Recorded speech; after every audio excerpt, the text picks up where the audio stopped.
Showing you how to check and buy a used car. I'll be setting two examples with the same exact car. This right now is a 2003 Toyota Corolla.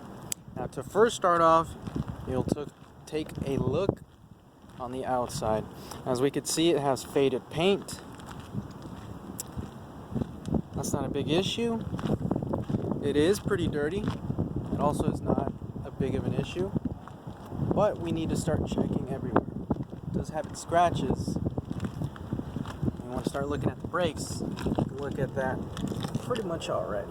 You can see that brakes are pretty good. They actually have slotted rotors. Wheels are very, very dirty, but that can be fixed. Tires have good tread, both front and back. Now, if you start seeing the tread, being very, very low, you might want to, tell the owner, what's happening, or if they're going to replace them, or have they been replaced, and all that good stuff. Now, as for this vehicle, all four tires have very good tread. All four wheels are good. You may have a vehicle that has curved wheels. That is not a big issue, so only as long as they hold air. If they hold air, that's good enough. Okay, we took a view at the vehicle. Like I said, pretty blemished paint, not a big issue.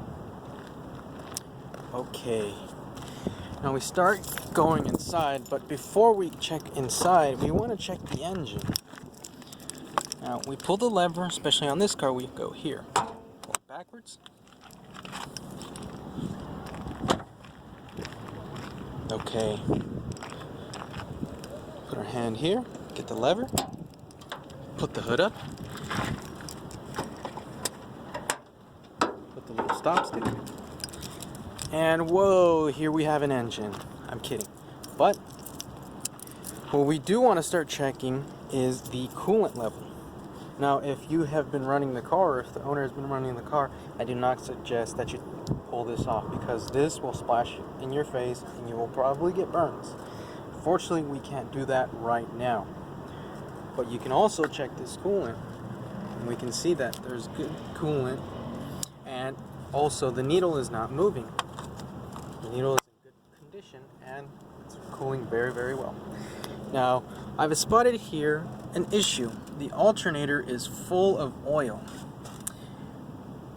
So we might be able to ask the owner, well, what's happening here? Is there any oil leaks, or is there a power steering leak, because we're going a little bit low on power steering. Now, we ask that to the owner and see if we get a response. Another thing that I can see is that there is no cover. Either the previous owner lost it, it was stolen, or misplaced, all that good stuff. Now, we can see the engine is kind of dirty. Sometimes it's supposed to be dirty if you don't clean it, but you do have to maintain it. Another thing that we want to do right now is check the oil level. So we're going to check our oil dipstick, and if you have a rag or just with your fingers, you take off the oil and then put this back in right there. And we'll check the oil level and see if it's doing good. This car's doing really good. Might need an oil change soon, but not right now. Okay.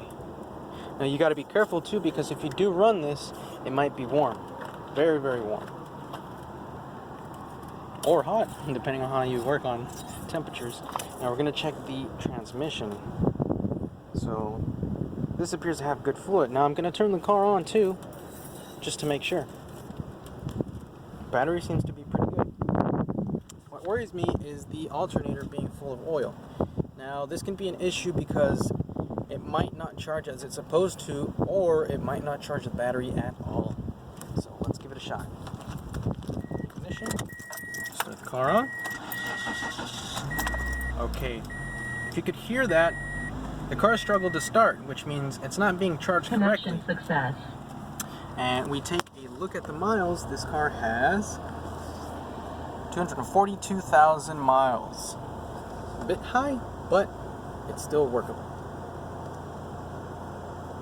Now we check at the temperature. The temperature is really good. It stays in the middle, which means there's no coolant issue. Now we have to go outside and check that transmission.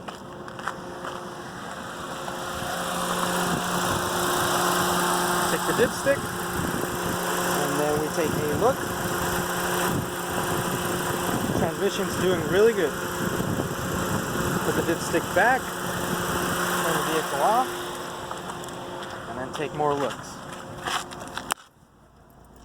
Oil slick on the alternator.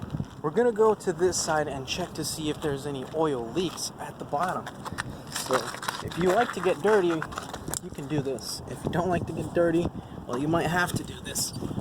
Okay, as we can see, I have spotted all that oil slick, so it's leaking a lot of oil. The CV axle is full of oil, the control arm is full of oil, the whole bracket and brace is full of oil, so we want to get that addressed with the owner. This is a risk because if you run out of oil, if this car is leaking oil, and if you run out of oil, your engine can just go out on you. If this is just residue, which I really doubt is residue, you need to get that addressed with the owner. You can say, well, can we work on the price? Okay. Now it's time to go back in and check everything out. Be very, very careful, but you also want to test everything out. It might seem like a lot, it might seem annoying, but you do want to check everything, you know. Door handles, does it open from outside? Does it open from inside? Do the seats work? Do the seats go front? Go back? Perfect. Does the latch work? Latch works. Got a paperwork? Okay, now we go back. Does this handle work? Yes, it works. Inside door handle? Yes. Is there a mess? Of course. Now we go to the other side. Does this handle work? Yes, it works. Is this one too? Yes. Now we go to the driver's side. Does this handle work? Is it working properly? Yes. Okay, now we go to the trunk. Because a lot of people may overlook this, but you always want to see what's in the trunk. Because we're obviously going to use this at some point. Okay, we're at the trunk now. Seems a little dirty. It is cleanable, but we want to check if there's a spare. And unfortunately, there is no spare in this car. So we needed to get that addressed with the owner too. That's where you have your leverage as well, because it's necessary to have a spare. If you don't have a spare and you do get a blowout or anything like that, it's not a good thing to do. You don't want to call a tow truck or anybody else to bring you a wheel. We do have the jack. We do have that X to take off the lug nuts. And we have a flare. But we don't have a spare. Okay. We start the car again. And check it out. Do all switches work? Okay. And let's start it back on. And what you would like to do sometimes, I usually do this, is just turn the AC off, just so you can hear any weird noises, if there is any weird noises. The noise that you're hearing right now, I don't know if you can hear it, was the fan. But now we're going to start the car again and see how it goes. Okay, and as you could hear, if you have a very, very keen ear, this car did not start as it was supposed to. It did start, but it struggled a little bit. Now we look at all the gauges, and ooh, we have a check engine light.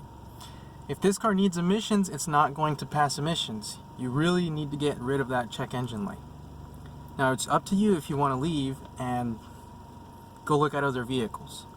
But for today, since I do have my OBD2 reader, I will find out why it has that check engine light. This is an older version that I've got a couple years ago. I got it for $40.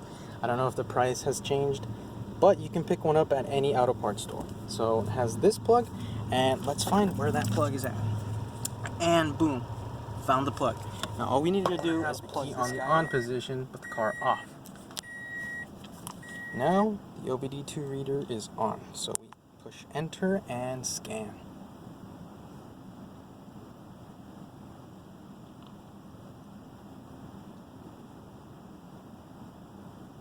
Okay, it says it found a code.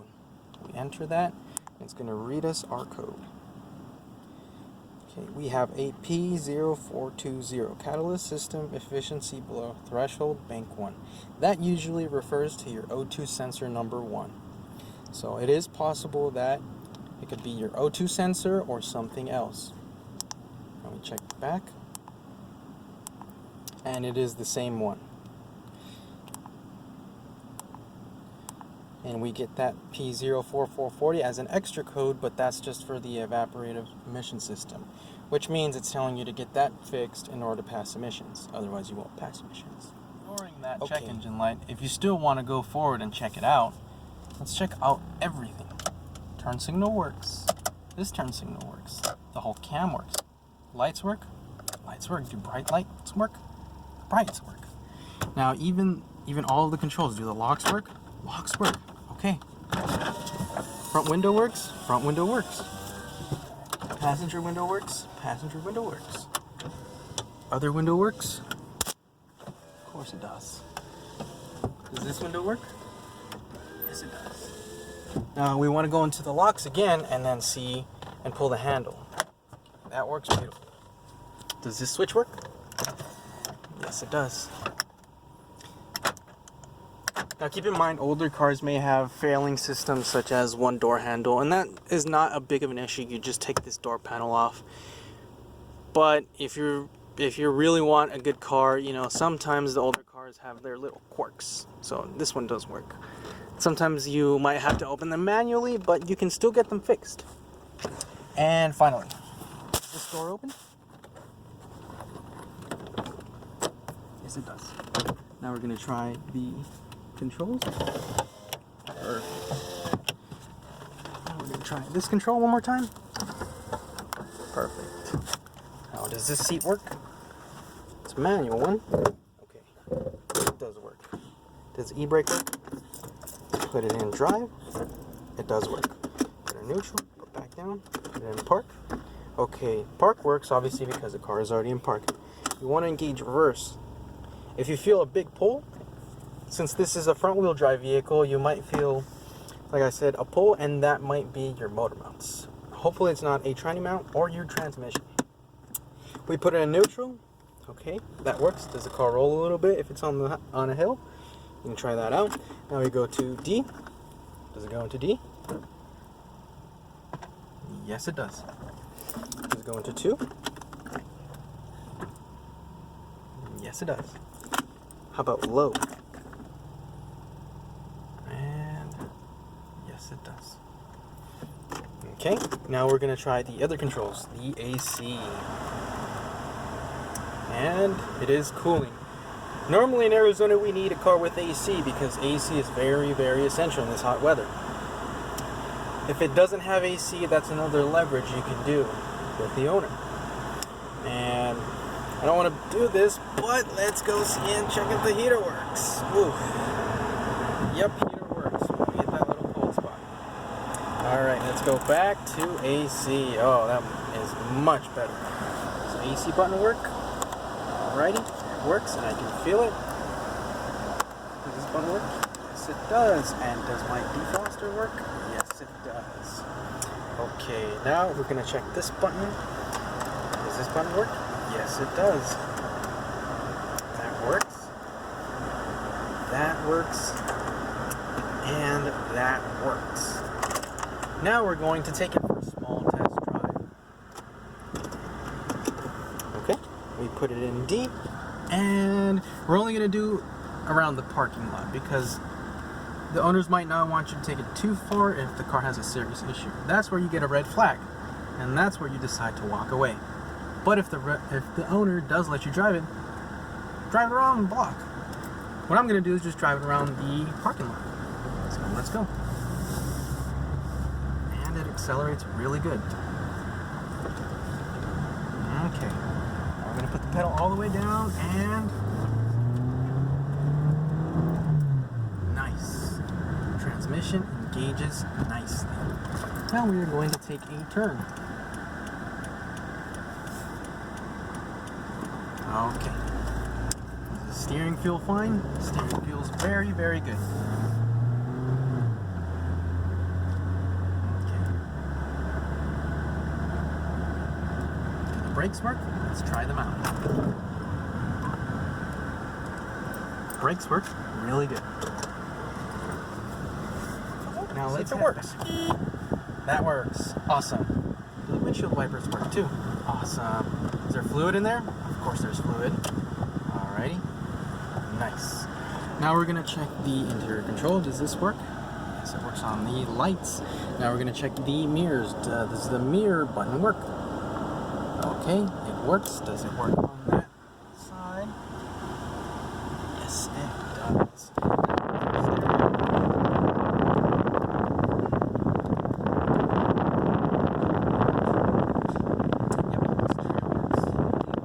Everything. We've taken it for a drive, and if we still decide that we want to go forward with it, then this is what we'll do. There's an oil leak. We'll tell the owner, hey, can I get a lower price, or what's the best offer that you'll take today?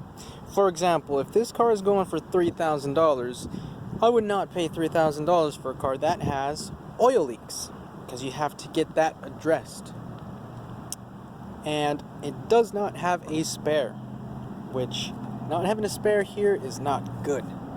So those are our two leveraging points with this car. Now, if a car does not have AC, that's a very big leverage point, because you can use that and tell the seller, hey, I need to get this fixed, but I want this car.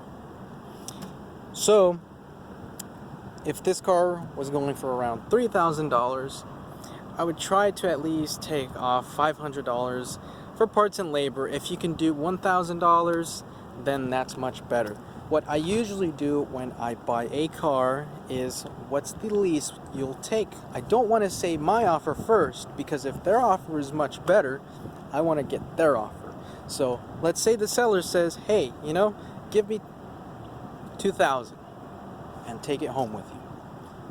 And you were going to offer $2,500 or even $2,700. You might as well just take it home for $2,000.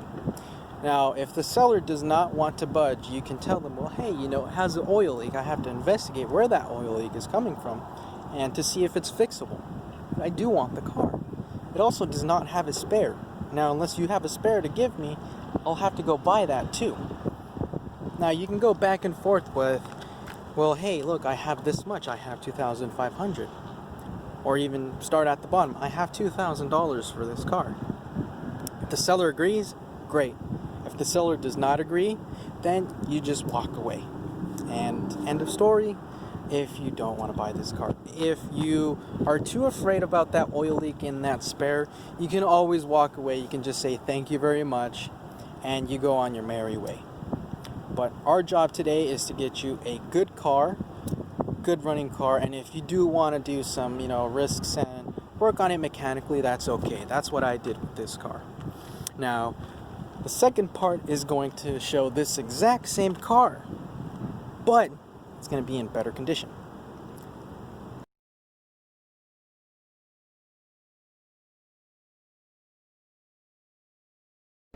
Hey guys, welcome back. Now this is part 2.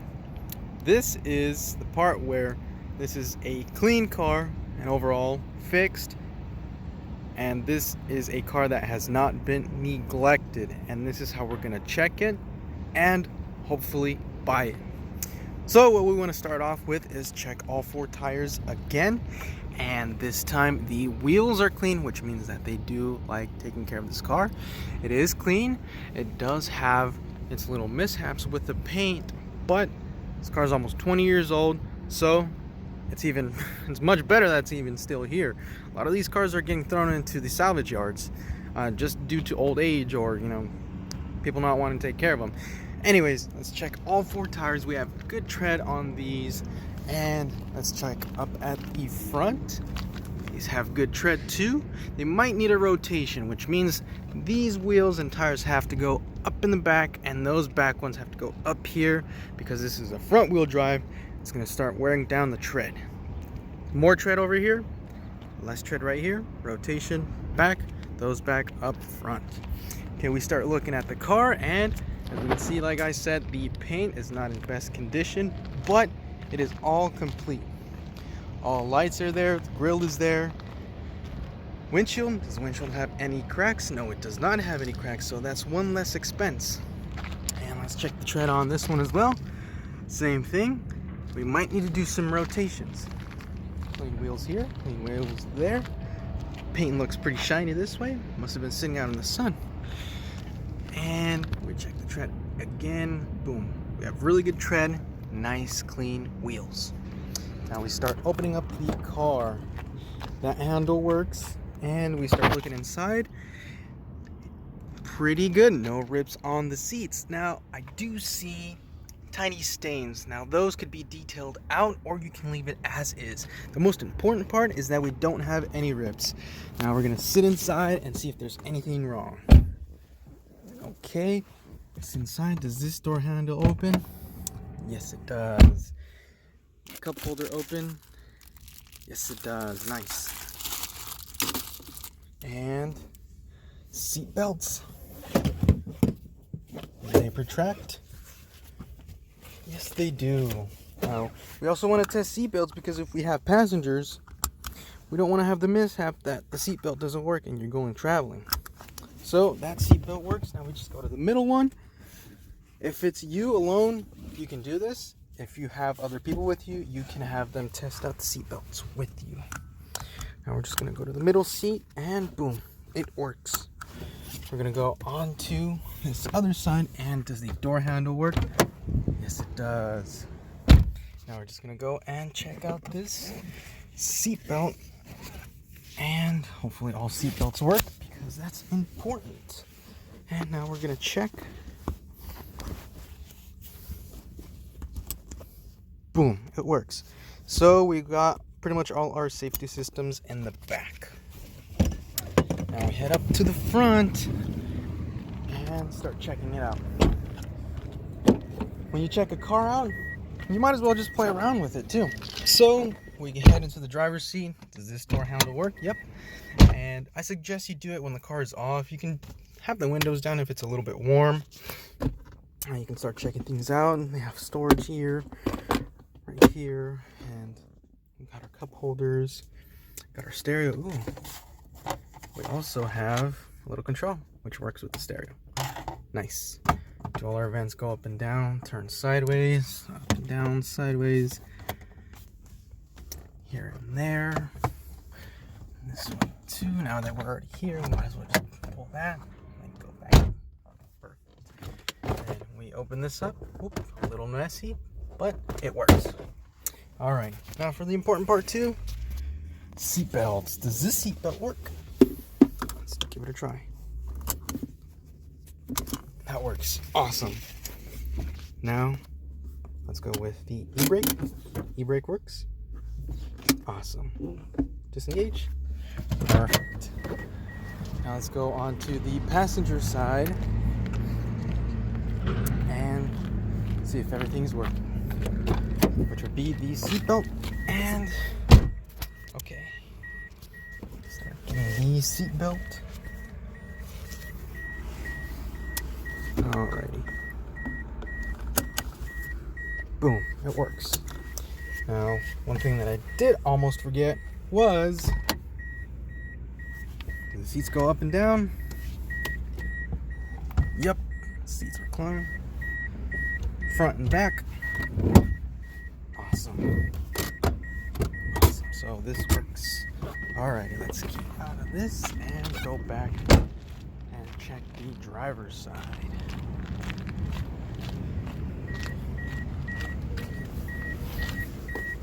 Pedals okay, accelerator okay.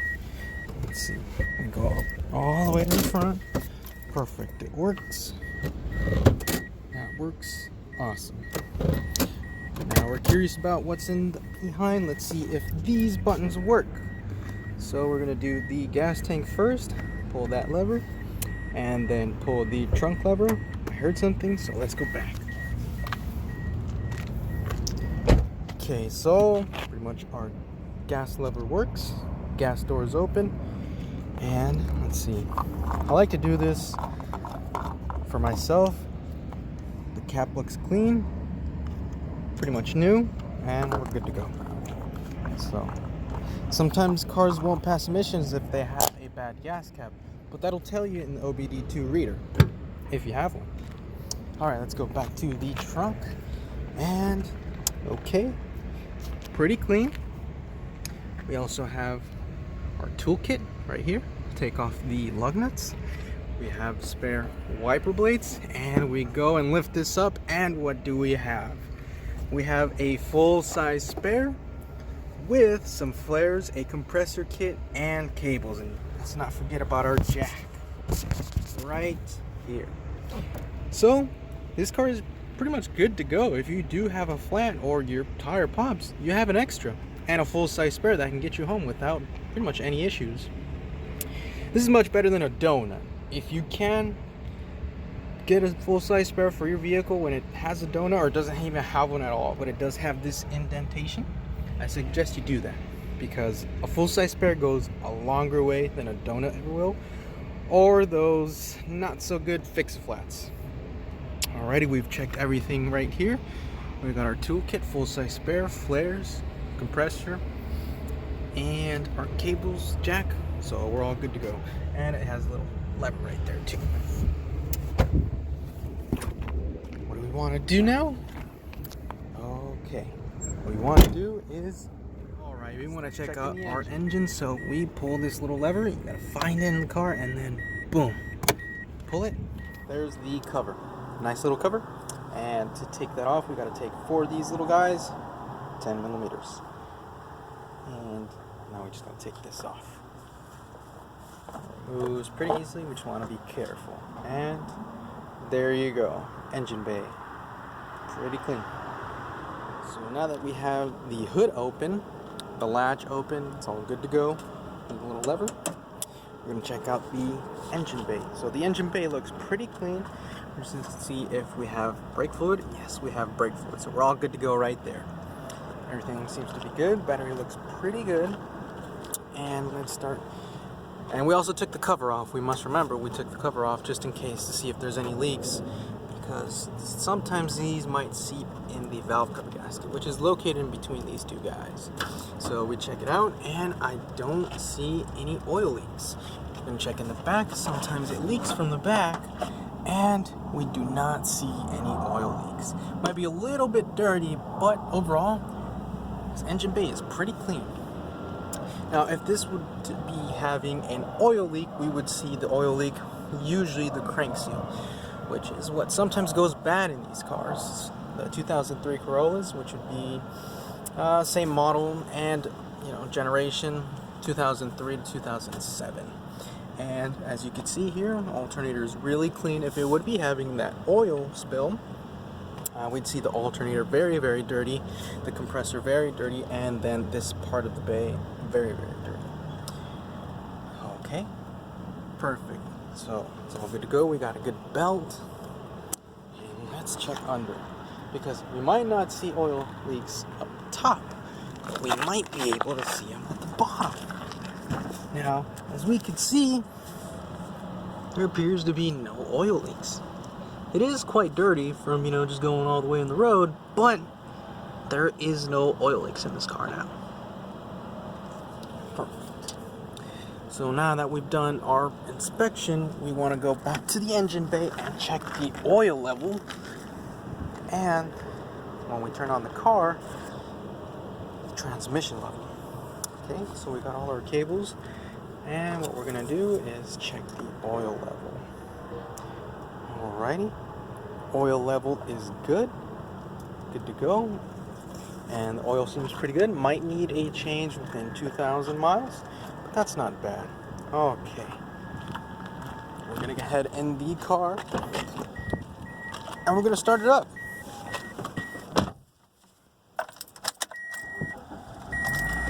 Nice, starts pretty much right away. What do we want to do? Our fans are working, so that's really, really good. And we check the transmission, dipstick, all good to go. And we put it back. This car is really good to go. Now we just have to take it for a test drive. We're gonna do the stereo. We hear no sound. We're just gonna change it up. Do we hear something? Oh yes, we do. Okay, so our stereo works. Does our AC work? Yes. Push all the buttons. AC deactivated, AC activated. This guy works and our defroster works. Okay, don't want to do this, but I'm going to see if the heater works because we might need it. Okay, heater works really well. Let's go back to AC. Do all our levels work? High, semi-high, medium, and low. Cool. Now we just try all these levers too. Nice. That works. Just for feet. That works. Front and up top. That works. And up top as well. That works. Perfect. Nice. Looks like our time is out right here, so we might need to replace this, or you can leave it as is, as sometimes your stereo can have a little time. We're going to check the horn. We honk it once. There we go. That works. We're going to check our wipers. Those work. Little jets work? Yes, they work too. Now we're going to go over here to our panel. We're going to check this. The light works. And we're going to check the side mirrors, see if they work. Power. And let's go to the left. Boom, these work. Alright, let's go to the right. Alright. You can see it moving just a bit. Alright, perfect. There we go, and switch it to the middle. That way we don't press this button accidentally and change our view. Now let's go for our locks. Do our locks work?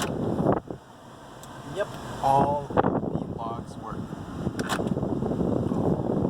Switches, driver switch, power window goes down. Let's see, does our passenger window go down? Yep.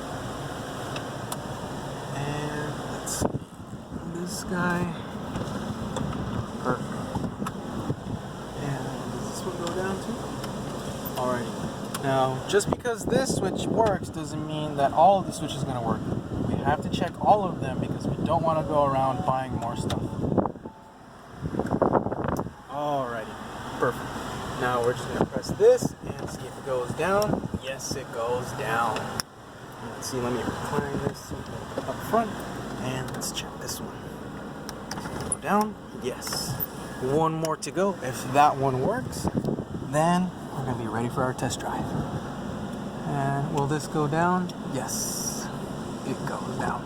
Now it appears that we're ready for our test drive. We're just going to check a couple more things. Switches work, alrighty. That works. Lights work, and our brights work. As we can see, we don't have a check engine light. That is very good because this car means it's ready for emissions if it does need emissions. You'll pass emissions with breeze without that check engine light. Alrighty. Now we just go to our selector, reverse, we go backwards.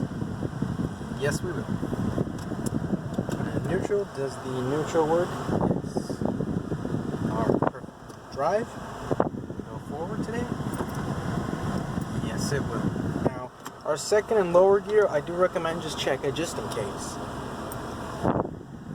And we check it, and okay, we're moving forward. Now we go to low. And let's check one more time. Our low is good to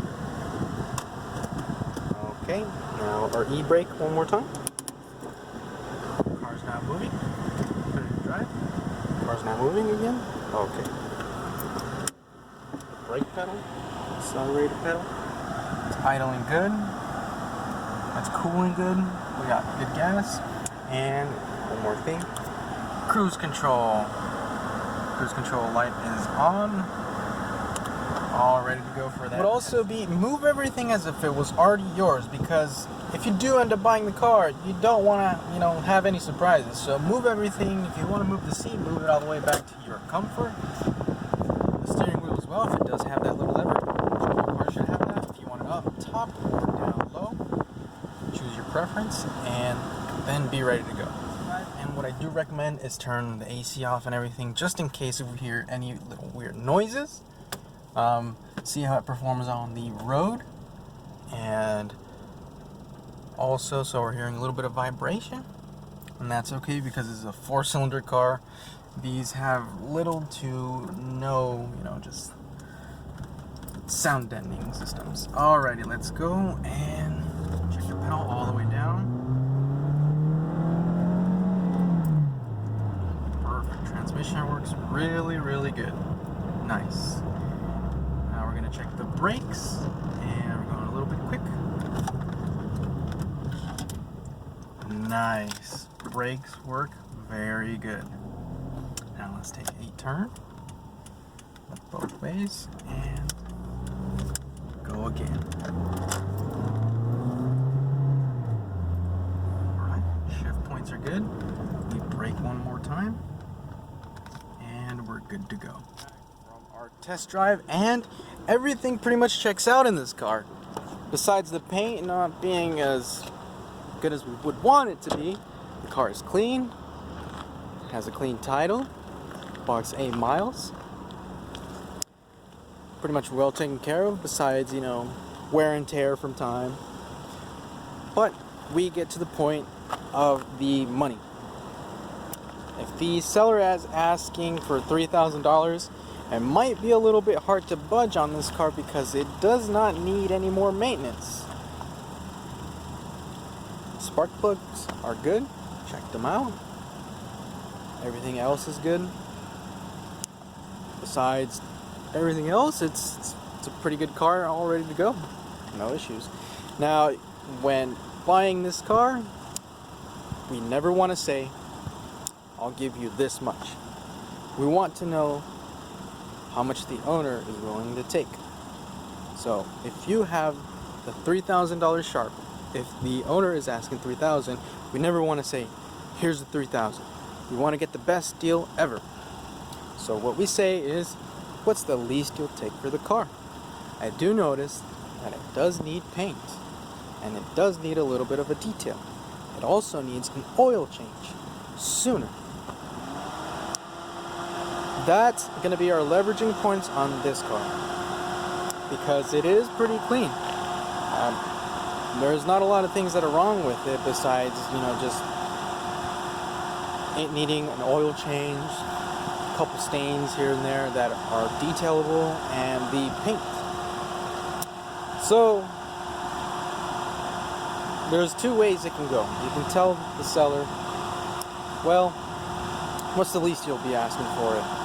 And if they tell you $2,500, you might want to bargain if you want to get an even better deal. But at $2,500, this car is pretty good. And as we all know, Toyotas last a long time, and their resale value does hold up. And this car has 243,000 miles. And although you can find cheaper ones, if you find a cheaper one, you might have a lot of issues. If you find a rightfully priced one, $2,500 might not be too bad for this car. If you can pay $2,000, that is much, much better. Sometimes you can start off with, well, I've got $2,000. If the seller agrees to it, boom, you got yourself a car. $2,500, nice. If you want to go a little bit up top, $2,700, you can go that route, but you always want to get the best deal. So if the seller says $2,500, boom, just take it. It's all good to go. Car's all ready. Now, the second scenario is saying, well, what's the least you'll take? And the seller says $3,000.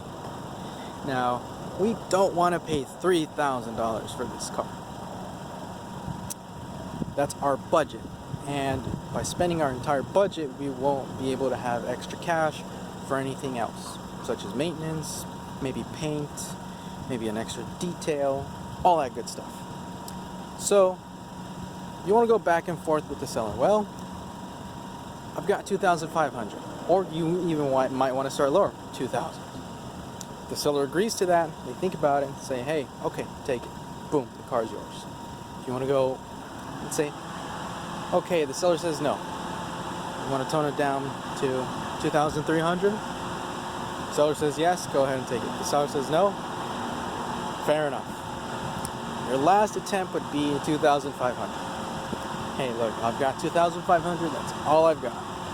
If the seller does not want to budge, then unfortunately you gotta walk away, because you don't want to spend too much on a car, and you want to have a little extra cash, like I said, in order to fix the little details if you want. If you're okay with it, then that's good too. But we're trying to get the best deal out there, right? And so, if the seller just refuses outright, we just walk away. But If they say 2,500 is fine, the title is notarized, signed, and clear to go, then you've got yourself a 2003 Toyota Corolla in good running condition, no issues. You hop in, inside, and start driving your car. Thanks for watching. Appreciate it. Stay safe. This long after the video ended, here's another thing. The oil leak on this car ended up being the crank seal. Now that is not good because I had so much oil on my alternator and other parts, and the car wasn't charging correctly, which means if the car doesn't charge correctly, your battery's not getting enough juice. You're not getting enough juice, that battery might die quicker on you, or it just not work. And that's the case that happened with this car. It ended up leaving a couple people stranded for a couple minutes because the battery just completely died when the car was turned off. So what ended up fixing that was obviously the belt. Serpentine belt was replaced as it was all oily and gummy. Stretch it too. So it might not look like I'm stretching it, but it is stretching, and it's not supposed to stretch. Now, our main culprit was this little guy. If you can see that, that's our crank oil seal. That's what was leaving that. And having to put in oil every so often was not fun. And having the oil on the alternator not charging correctly caused that car to be on the side of the road, unfortunately. But since that is fixed, our oil crank seal, it's all good to go. No more oil leaks, no more mishaps. The alternator is charging correctly, and it starts up very good the first time. So now we won't have any more issues.